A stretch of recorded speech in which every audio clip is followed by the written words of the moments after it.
Thank you. ABC7 is a proud partner of the Toys for Tots program. This year, our viewers donated more than 3,300 toys to kids in our area. Thank you again so much for your generosity.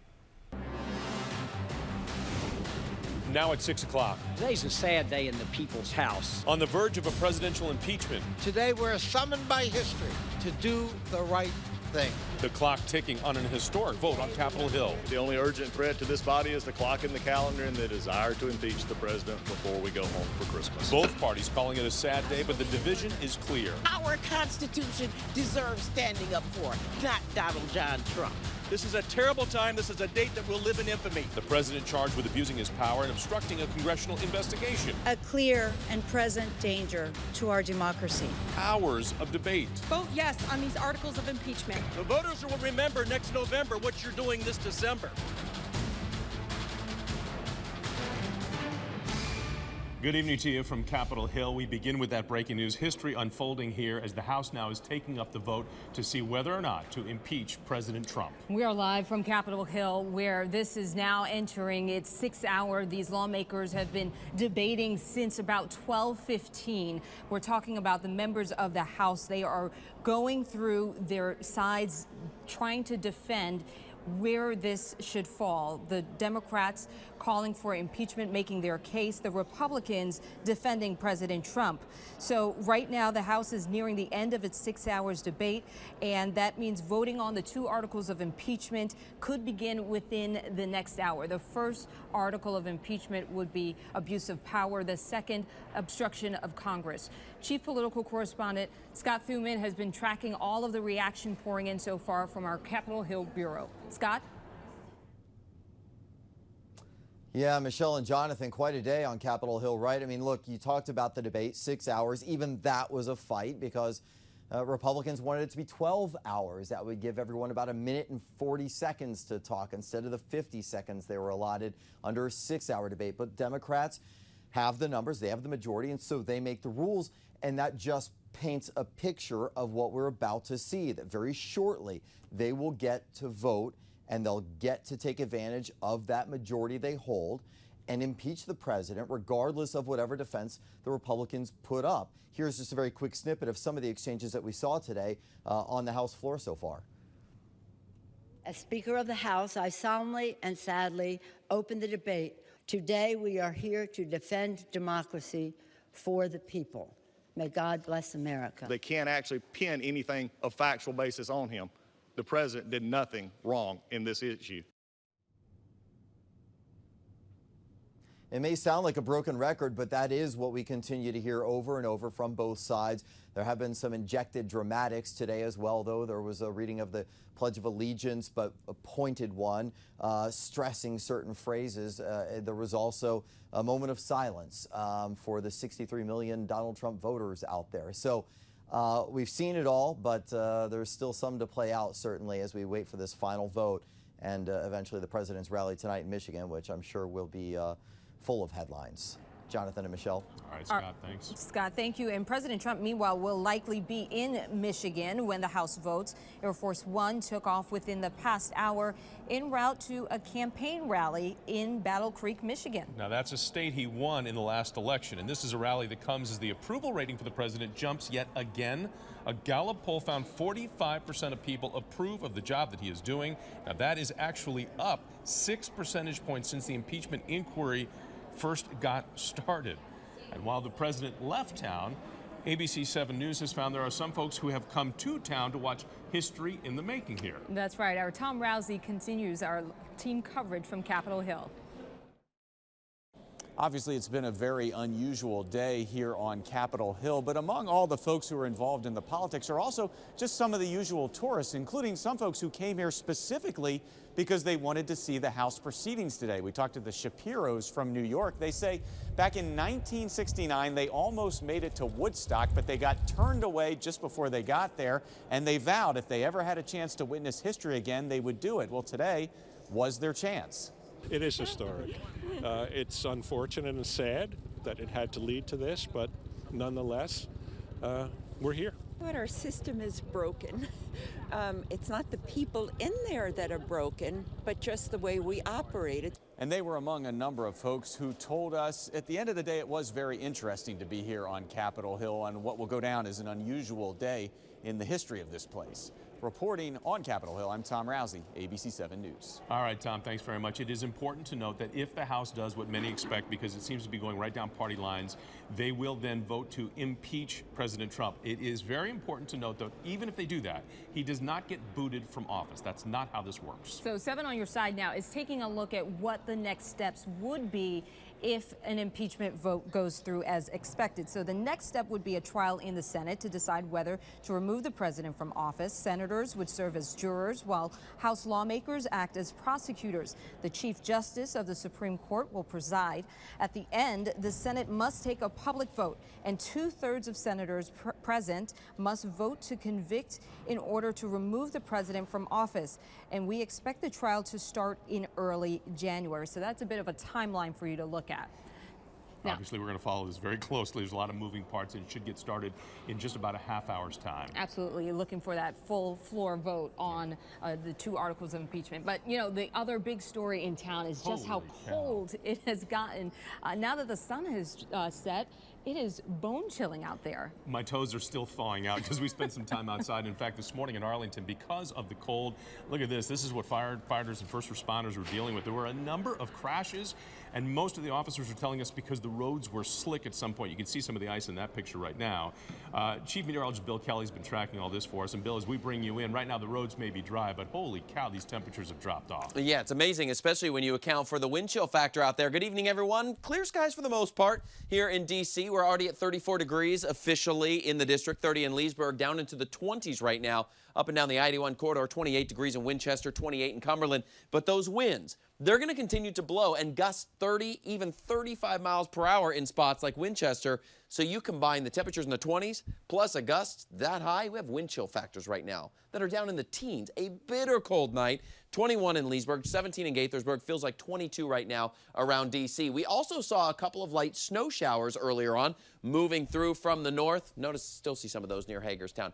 Coldest morning of the season so far tomorrow morning. The details in just a few minutes. Okay, Bill, we'll see you then. Thanks very much. And when winter weather hits, Dominion Energy, they've got to be prepared for everything, and especially the weather in the winter can affect the power poles. Well, this morning, crews were demonstrating how they respond to down power lines. Dominion's rapid response vehicle, it allows workers to get to the neighborhoods much faster. Crews can work out of their truck instead of traveling to the office. And the best part about this, they bring out drones now so that they can fly them up over and assess the damage that much faster to see exactly how much work they need to get done. All right, still to come. Look at all those boxes.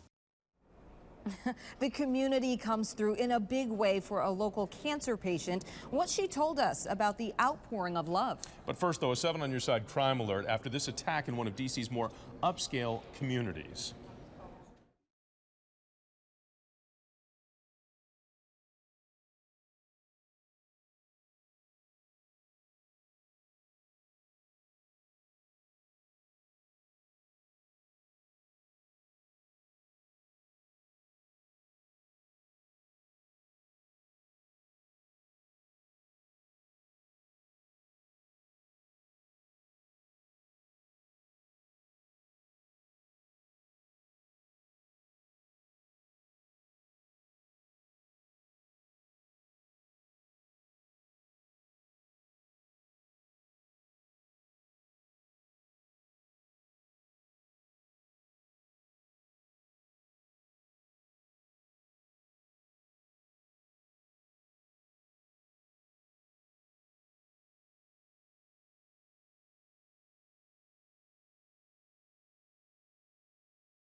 Tracking breaking news now on Capitol Hill, where we are nearing the end of debate of the articles impeachment against President Donald Trump. A House vote is expected in the next hour or so. We will continue tracking that story from here at the Capitol.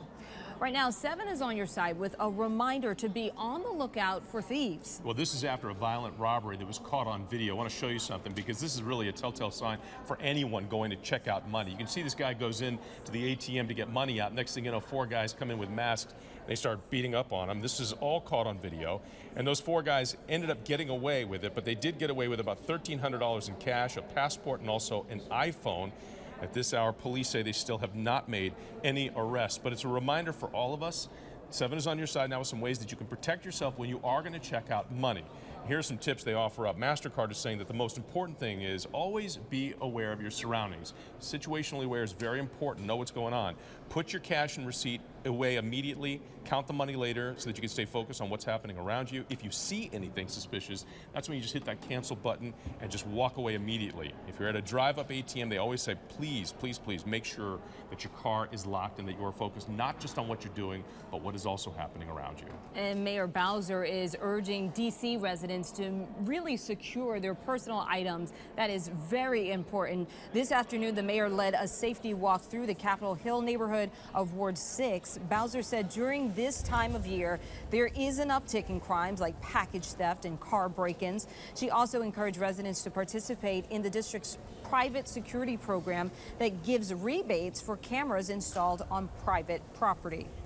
Well, coming up for us, we have a heartwarming story, and it's a follow-up. A local cancer survivor, she wanted a little help. She wanted to live vicariously through you. And she told 7 on your side that was her wish. And our viewers have come through in a big way. The community came through, and we'll show you what they did. And we're also keeping an eye on the Capitol, where the House is debating whether to impeach President Trump. We're back after this.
back live now on Capitol Hill. History in the making as we're watching the House of Representatives debate, and they've been doing it since about 12:16 this afternoon. 6 hours of debate from both sides. They actually ping-pong back and forth with arguments for and arguments against impeaching President Trump. Really no surprises today. The Democrats making the case for impeachment, the Republicans defending President Trump. And as you mentioned, this has now been going on for 6 lengthy hours. The next step is likely going to be a vote around 7:15. We'll be here in anticipation for that vote when it moves to the full floor. And this will be the 3rd time in history that members of the House had voted on impeachment.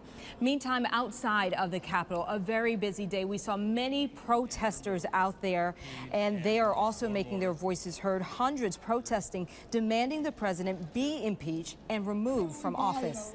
And again, if everything happens as expected and it goes down party lines with the House made up the majority with Democrats, then President Trump can expect to be impeached tonight by the House. He will then become only the 3rd president in the history of the United States ever being impeached. The first was Andrew Johnson. He was acquitted in the Senate trial, escaping removal from office by just 1 vote. And the second, Bill Clinton, was also acquitted in a Senate trial. And coincidentally, tomorrow actually marks 21 years since that historic impeachment vote for Bill Clinton. And of course, what's unique about this, unlike Bill Clinton, who was in his 2nd term, this president is up for re-election. So you have that. David Muir will be tackling much more of this for World News tonight, looking at the debate and also the ramifications across the country. That is coming up just ahead at 6:30. All right, now to a big update to a story we brought you. There was a Stafford County woman. She was suffering with cancer, and she literally just put the word out saying, I would love to get some cards from people so that I could perhaps live vicariously through them, because she was stuck in bed and she was trying to recover and deal with cancer. And we have an amazing update to this story. Our viewers responded. ABC 7's Caroline Patricus has a story. I'm speechless. Jean Lee had no idea when she asked for cards to help her battle terminal cancer that thousands of complete strangers would rally behind her.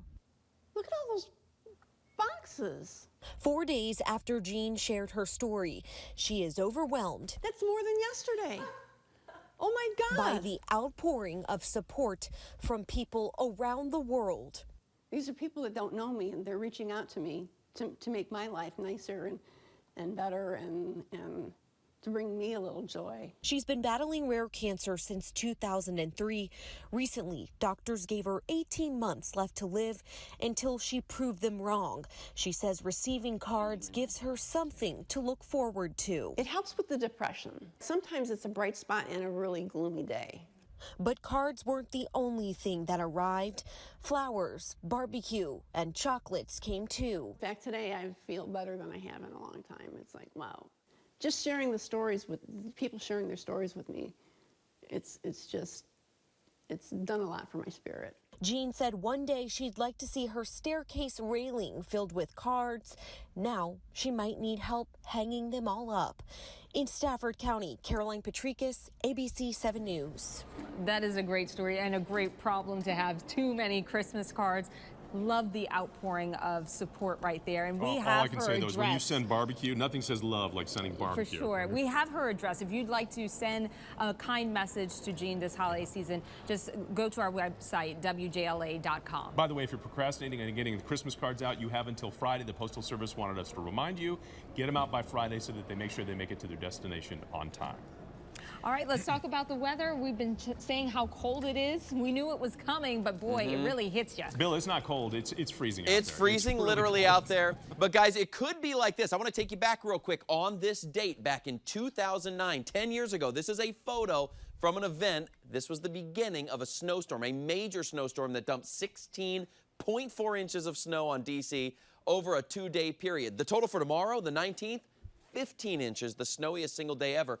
And by the way, by the time we got to Christmas Day on this year, there was still 7 inches of snow on the ground. It's the last time we had a white Christmas, and it was the biggest white Christmas that we had when measuring snow depth on the ground. But this day, 10 years ago, was the start of a major, major snowstorm. So outside right now, we have clear skies. We're not dealing with that whatsoever, but we are dealing with the literal freezing temperatures out there for most spots. Still slightly above in D.C. Manassas at 34 degrees, but the wind chill factor, teens and low 20s. That's what I want you to dress for tonight because that's what it's going to be for the next several hours. The air temperature itself will drop below freezing for the district, probably between 8 and 9 o'clock. Get down to about 28 at 11 o'clock, ultimately into the low 20s.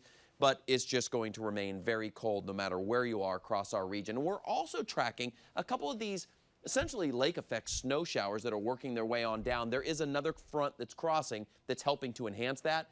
But the sunshine today, the energy from the sun was one of the big factors. So as we go into the night tonight, a lot of that, if not all of it, is going to taper off region-wide, not just here in parts of the district.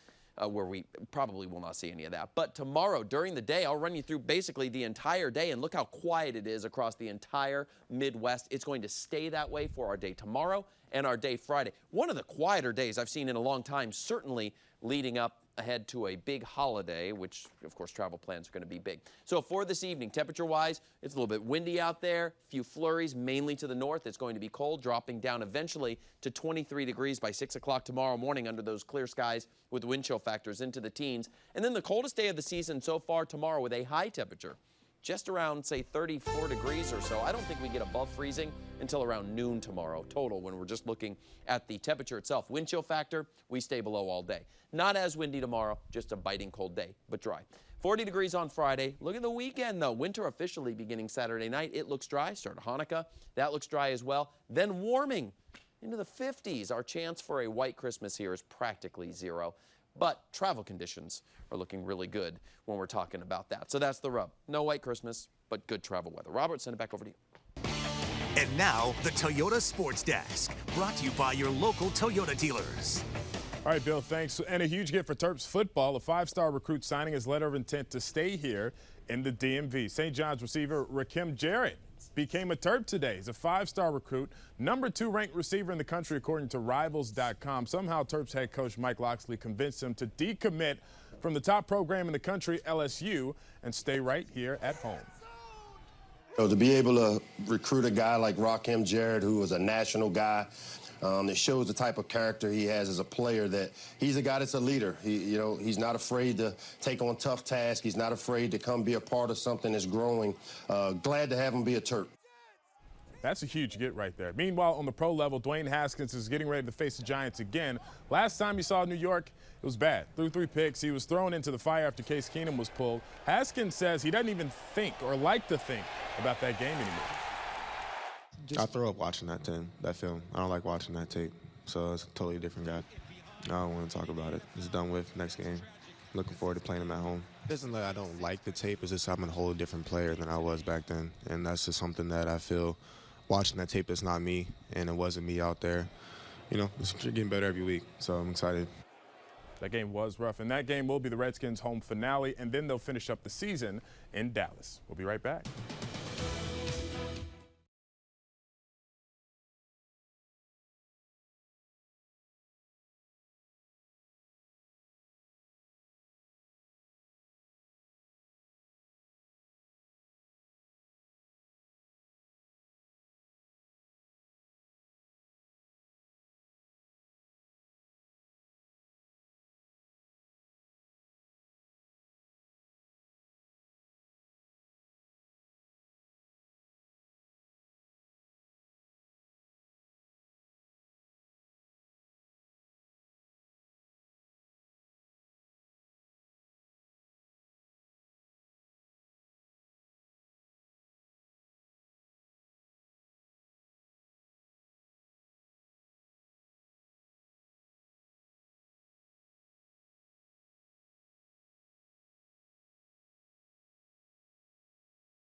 Welcome back. Quick look at your 7-day forecast. Very cold tonight, down into the low 20s, wind chills in the teens and single digits, but we are dry. So we look ahead into the weekend and to Christmas Eve, Christmas Day. Good travel weather, but does not look like a white Christmas. Guys, we'll send it back out to you.